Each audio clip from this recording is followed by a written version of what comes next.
What is up, YouTube? And today we're going to be talking about how you can build a gaming PC in under $1,000. So today we're going to start out with the case. You want a sleek looking case that if you're going to put all this awesome hardware in it, you're going to want it to look good. So the case that I think would be the best bang for the buck would actually be the Deepcool DuCase WHV2. It's a mid-tower ATX build. It can hold two 5.25 drives, three 3.5 hard drives, and 3 SSDs, which, you know, isn't that bad. I mean, that's pretty darn good.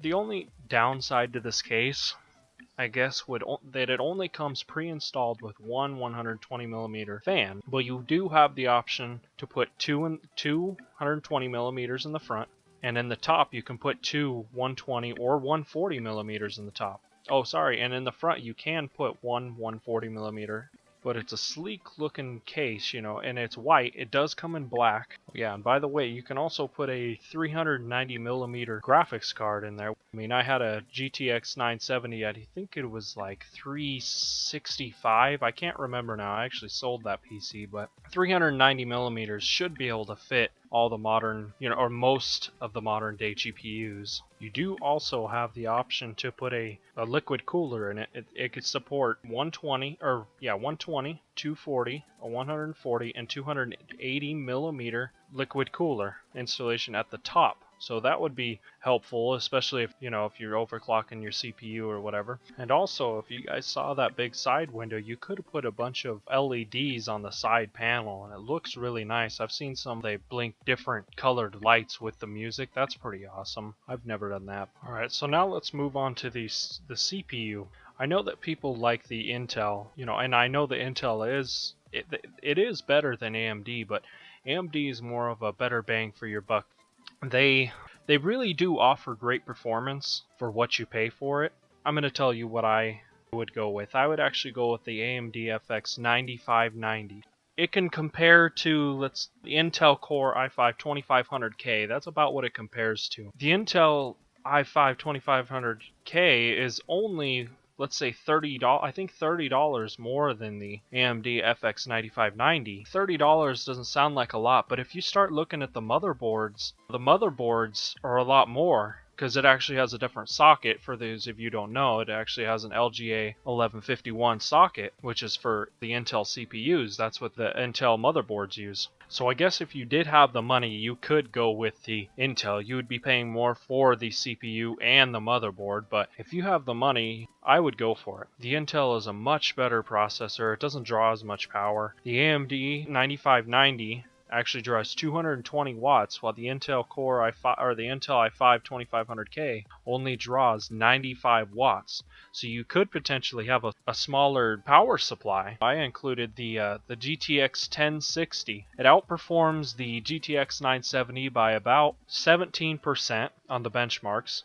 And it comes with 6 GB of GDDR5 RAM to run games. That's pretty darn good. And it's only $265. I remember when I bought my GTX 970, when it first came out, it was $350. And now the GTX 1060 outperforms the GTX 970, and it's $100 less. So if I were you, I would go with the NVIDIA GPUs. AMD's great. I'm pretty sure they do make a pretty good GPU, but I would go with the NVIDIA. It's $265. You can overclock them and they get pretty good. I go with the EVGA. That's just my personal preference. Some people like the MSI or the Gigabyte, and I've heard some good things about Gigabyte. It has the 3 fans, keeps it cool, but then you need a pretty decent flowing case, keep it all cool. Alright, so now we're going to get into the motherboard.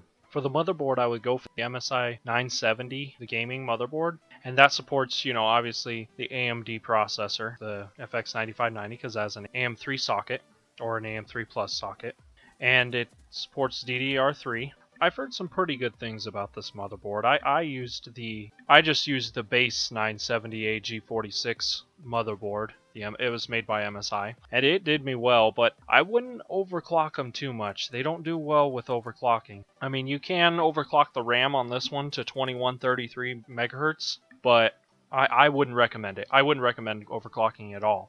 Nowhere. If that's your thing, I feel that if you have some decent hardware, then you don't need to overclock it. If you're having to start overclocking, then it's time to replace. So now for the RAM, I would go with the Corsair Vengeance DDR3 RAM. It comes with two 4GB sticks of RAM, 240 pin, because that's what the motherboard I named off supports.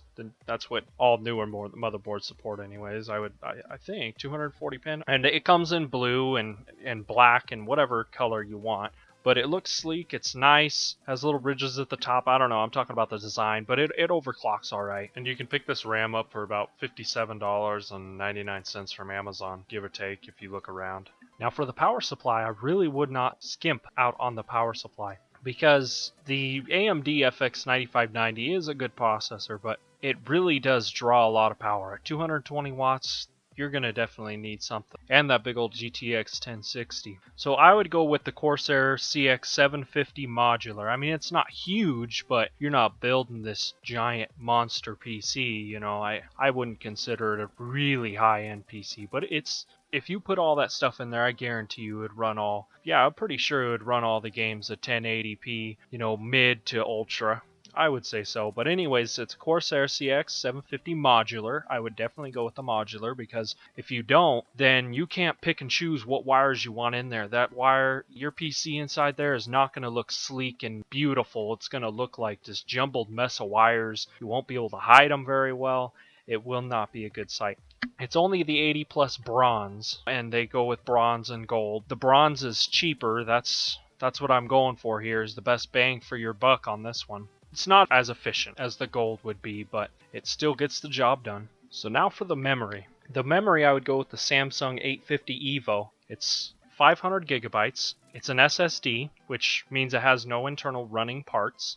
It'll load faster, but the only downfall is it used to be a lot more than the HD than a regular hard drive, but now it's dropped in price. For the Samsung 850, it's actually $157.98 on eBay. I mean, I'm pretty sure that, you know, the prices can differ. You're just gonna have to look around, but I found it for about 158 bucks, all the way up to I think 165, 170. It will down your load times and your downloading. It'll help you out there. If you don't want to go the SSD route, you could go with the hard drive route. $70 could get you a Seagate 2 terabyte hard drive. The load times would be you would have to wait a little bit longer, especially if you were editing videos. You know, the rendering time would be a little bit longer. It's only by maybe minutes. That's all I would say, maybe by minutes, you know, especially for rendering and then if loading a game would only take a few more seconds. So I don't see the big deal. And people say, you know, hard drives fail. They fail. I don't know. I've had like plenty of consoles, and my hard drives have never failed, and neither in my PC the hard drive never failed. I've heard of a couple stories where they failed, but then he's talking about a 10-year-old PC that he built. I'm like, oh, you know, that's why. I mean, they eventually fail. If you have the money, I would definitely go for the Samsung 850. Alright, so now if you're coming to the end of your build, this is pretty much the optical drive. If you're running out of money, I wouldn't worry too much about the optical drive. You know, you could get a really cheap one for maybe $20, $24, maybe down to $18, and it's just a regular DVD optical drive. You don't need no DVD burner / Blu-ray burner. If you have the money, definitely, by all means, get it. So you can burn movies. You know, definitely don't sell them after you burn them. But now again, I did find this other one on eBay, so the prices can differ a little bit. I found an LG Blu-ray optical drive for about $62.55. Now you might be able to find one cheaper, maybe a little more, but if you don't have the money, obviously just get a regular old DVD optical drive so that you can at least load your Windows, you know, 8.1 or whatever Windows you have. Alright, so there's about where I would have a PC for under $1,000. That would be my setup. I would love to build another PC. I just don't have the money right now. Anyways, once you get your PC built, have fun, game on. I don't know why people say, you know, the PC or the console or the PC master race. Don't look at it like that. Just go out in the gaming community, have some fun, meet some new friends, have at it. Alright guys, there's just one more thing I want to talk about. This build does not include, or at least the price does not include Windows 10, but you can pick up Windows 10 for probably $75 to $80. You know, it's not too much. But I was actually looking on eBay. There's actually this guy that builds gaming PCs, and it's actually a pretty darn good deal. $600, you can get AMD FX 8320. you can get the GTX 1060 with 8 gigs of RAM, and it comes with a 500 watt power supply and 1 terabyte 7200 RPM hard drive. And he will actually load Windows 7 Premium or Windows 10 onto the PC. I would say that's a pretty good deal. I don't think it's as good as all the hardware that I named off, because the GTX 1060 that it comes with has 3 gigabytes of GDDR5 instead of 6 gigabytes. Instead of a 750 watt power supply, it comes with a 500 watt power supply. But if you were looking to just buy something that you didn't have to build, just buy it, plug it in, and play, I would say this is a really great deal. And I will put the link in the description for everything, including the gaming PC at the end. So please guys, just like, comment, subscribe, comment on what you would change in the build. Or obviously this is not me saying that this is what you have to buy. These are all just suggestions of what I would build. I think that it would be a really good build, and it would definitely be able to play all the games at 1080p, 60 frames per second. Again, just smash that like button. Check out my previous video if you guys would like. I'll also put that in the link in the description. Thank you.